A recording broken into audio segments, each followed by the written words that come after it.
Hey there, I'm Blue Moonstone, and this is my late night lunar eclipse story. So it was about 11:30 last night when I jumped up and said, if I'm going to do any kind of a spell tonight on the lunar eclipse, I better do it right now. While I was up in the altar room, I was crafting my spell underneath the full moonlight. It was coming in through my window. When I was finished, I brought the spell downstairs to light my candle.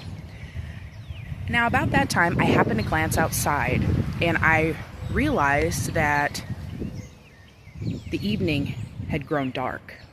There was no full moonlight.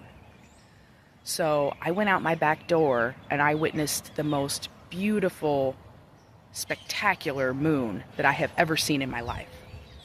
Like something out of a Skyrim sky, if you've ever played the game Skyrim. And I was just blown away by it. It was blood red. It had just a tinge of brightness up toward the top that was still illuminated. That bright portion of the moon was bringing down what I call a delicious slice of moonlight right through my backyard. I felt so drawn by this moon.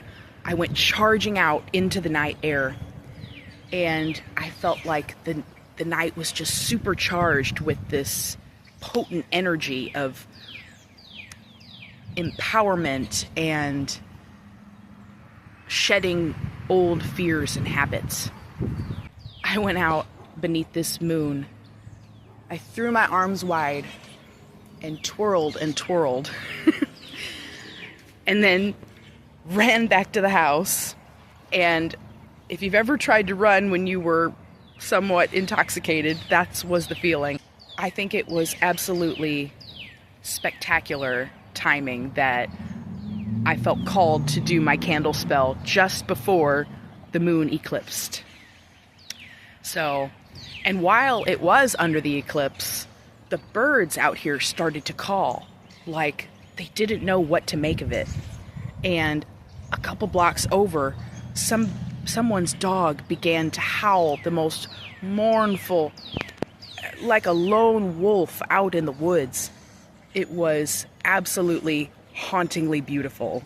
So I'm sharing it here with you today. Blessed be everyone, and happy lunar eclipse and full moon night. Bye.